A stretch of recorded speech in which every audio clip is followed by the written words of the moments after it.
Hello, and welcome to episode 2 of I Love My Job podcast. Today we're joined by my husband, Craig Yoshihara. I'm very excited to give you this interview to show you what's involved with becoming a minister in the Methodist Church and why my husband loves his job. If you want to contact Craig directly, stay tuned to the end of the podcast and he'll give you his contact details. Now here we go.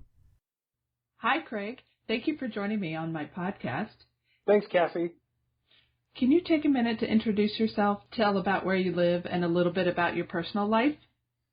Yeah, sure. Well, I live in a small town called Dinuba, California, which is in the middle of the Central Valley where most of the world's produce is farmed. I've got a passion for all things Disney, which I blog about when I'm not being a pastor, and I love traveling with my family, which you already know that, though. Great, thanks for telling me. In just a few sentences, tell me about your job. Well, I work as a pastor in a small church. I'm really blessed to be able to do a lot of things I love doing. I get to preach and teach and lead our congregation. I spend a lot of time sharing with others in our congregation and spending time with folks. So the essence of what I do is really about people, which is great because I like being around people. So what kind of minister are you? I'm an elder in the United Methodist Church. That means that I have had to go through a rigorous process of discernment, and that's what they call it in our field. And on average, it takes about 7 to 10 years, depending on your education background and the different requirements of the conference you happen to be in. What kind of education, schooling, or training did you need? Actually, it was a lot. Before you start anything, they ask you to go through a year of discernment, which you work with a mentor one-on-one every month, and you spend a few hours every month just talking about different aspects of ministry and whether or not those seem to be a good fit for you. After that first year, then if you get approved by your district committee, then you go on to seminary, which is a 3-year process.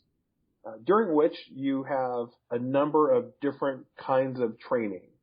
Seminary is a lot about theology, but there are also practical aspects. For instance, for me, I had to serve for a year as a chaplain at a retirement home, which is really different and really interesting, especially since it was a retirement home for pastors. And so I'd have to preach once a month, and they were very, very nice people. But it's pretty nerve-wracking having to preach in front of preachers. So after that, after seminary, then you have to get approval again to be given a commission. And you are considered a provisional elder during that time. And then for a minimum of 2 years to a maximum of whenever they feel like not approving you, you have to be rated every year. When you finally get through that process, once you get formally approved by your board, then you become a full elder in the conference. So it's a long, long process. And that process is specific to Methodist ministers, correct? Yeah, it's interesting because a lot of different denominations have different methods by which they ordain their ministers. Some ordain them very, very quickly, but still put them through a lot of training. Some of them have some training beforehand. From what I can tell, Methodism probably has one of the longest ordination processes. Okay. Tell me about what kind of job experience, if any, is required for becoming a pastor. Well, it's kind of crazy, I think most people think of the church as being one unit, but because we have different conferences and different districts and things like that, that requirements vary depending on where you live. When I got into the ordination process, they wanted you to have some church experience, but you didn't have to have any formal training at all. But in the conference I'm in now, most pastors have to serve at least 2 years in a church as a staff member before they can even enter into the ordination process. So it changes from place to place. Thank you. Tell me about your typical day or week. Yeah, I was going to say as a pastor, there's really no typical day. Our schedule varies so much depending on what's going on. Whether people are in the hospital, whether you've got a wedding coming up or a funeral, there's just so many different things I'd say about half my time is probably preparing for Sunday.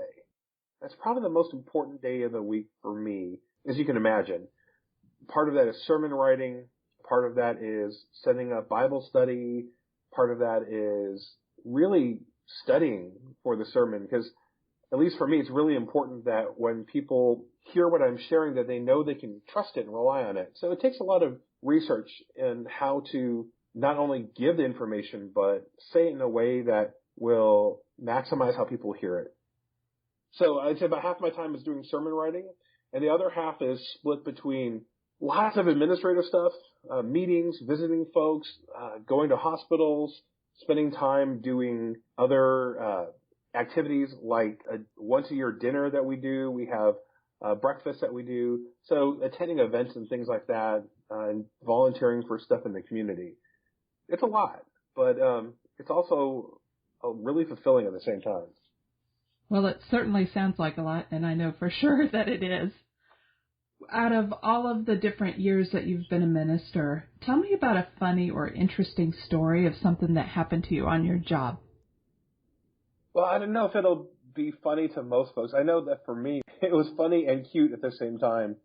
One time I was serving communion, and so if someone's never had communion, they don't know what it is. It's when we serve bread and wine, and it's really grape juice, in worship as a means of celebrating and remembering Christ and his sacrifice for us. So normally we have like a loaf of bread and a cup of grape juice up at the top, and they're covered, so I don't see them before I uncover them. And I was at this small church, this really wonderful small church with a lot of wonderful folks.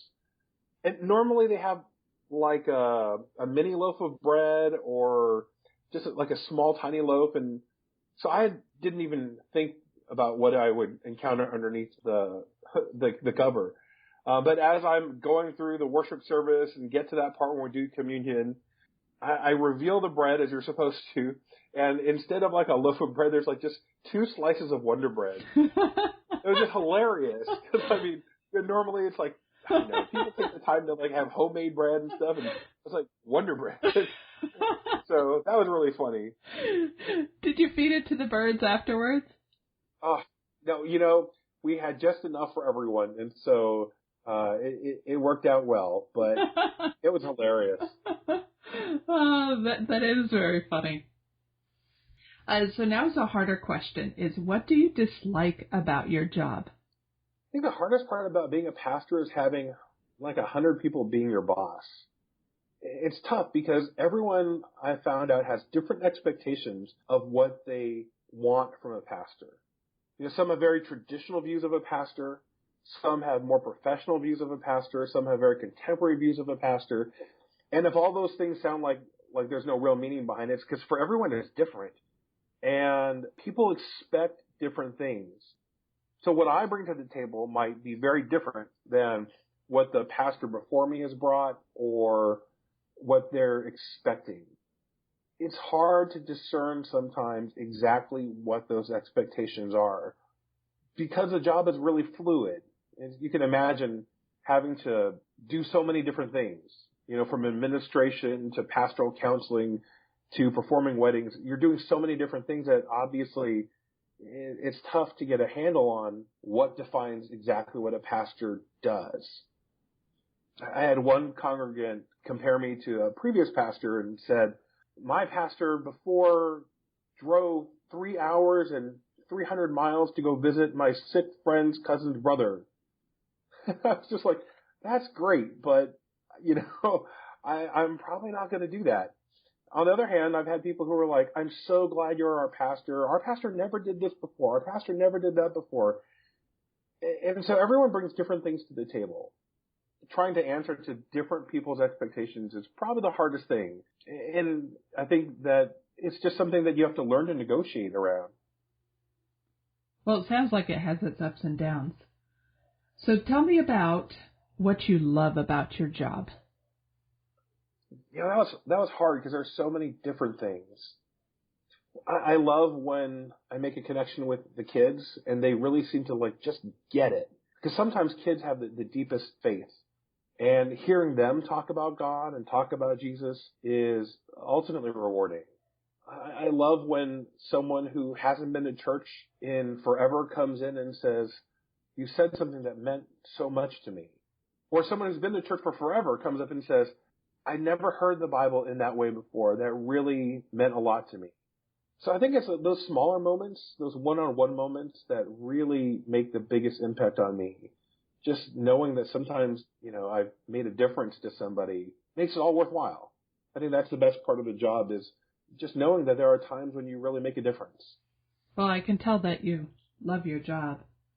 Think about someone who is listening to this and is wondering if this is the right job for them. What kind of person succeeds at this job? For me, I look at succeeding as just being able to use the gifts that God's given me to help others. Anytime that happens, I feel like I'm successful at what I do. But in order to get through the difficult parts of being a minister, you have to have patience. You have to be able to really listen. And I think you have to be able to understand that when people criticize you, it's often not you that they're struggling with. It's often their own perceptions, their preconceptions, their own personal loss. There's a lot of other things that are going on in their lives that contribute to how they react.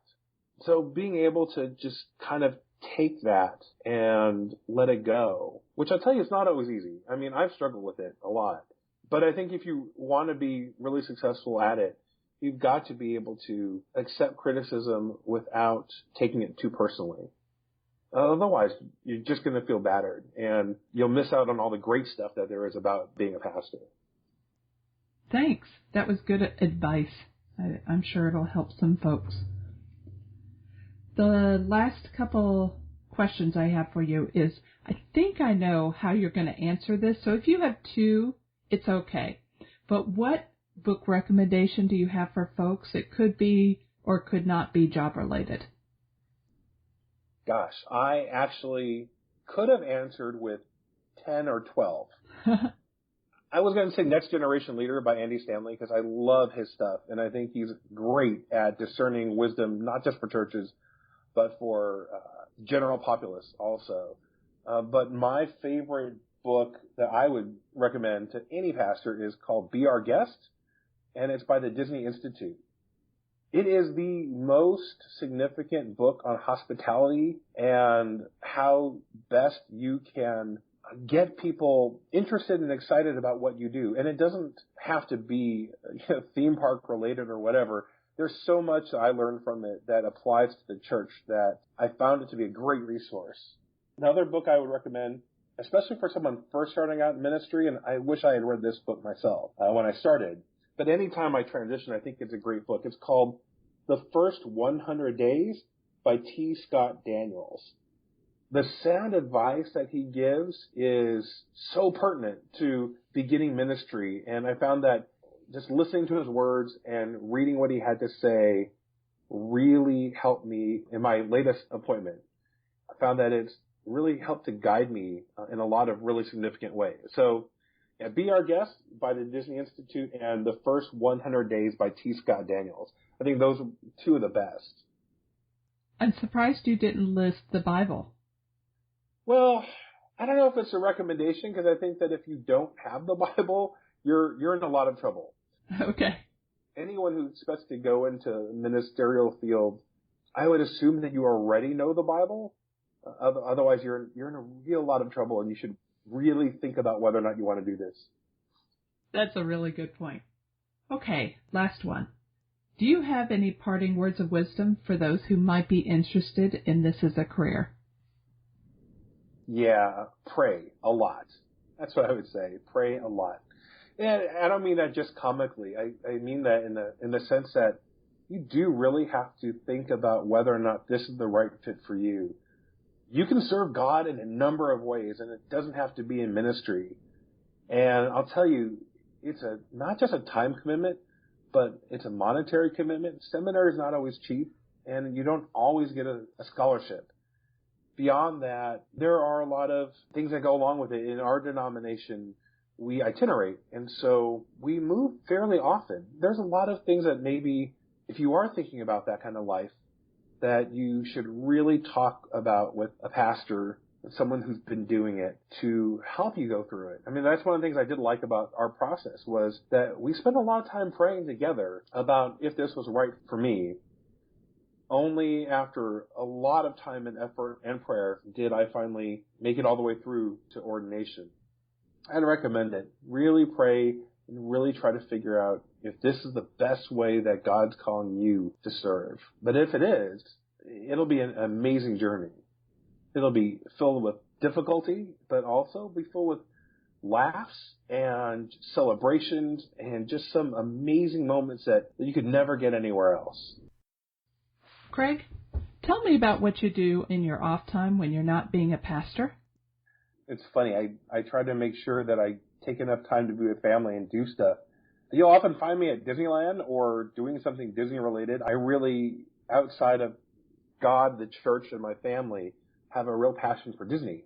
So I write about it on my blog. It's DisneyNerds.com. It's a great outlet for me to share about something else I love in a different way. So it's been wonderful because I've been able to blend the two of those things together and often be able to relate Disney and the church with one another. I really have a passion for it, and I love to share that with other people. That's pretty much what I do. And lots of travel. We go a lot of places. Yeah, I'm really lucky that my wife is willing to go with me to all these different places. So I've only got one Disney theme park left to visit in the world. So I feel very fortunate.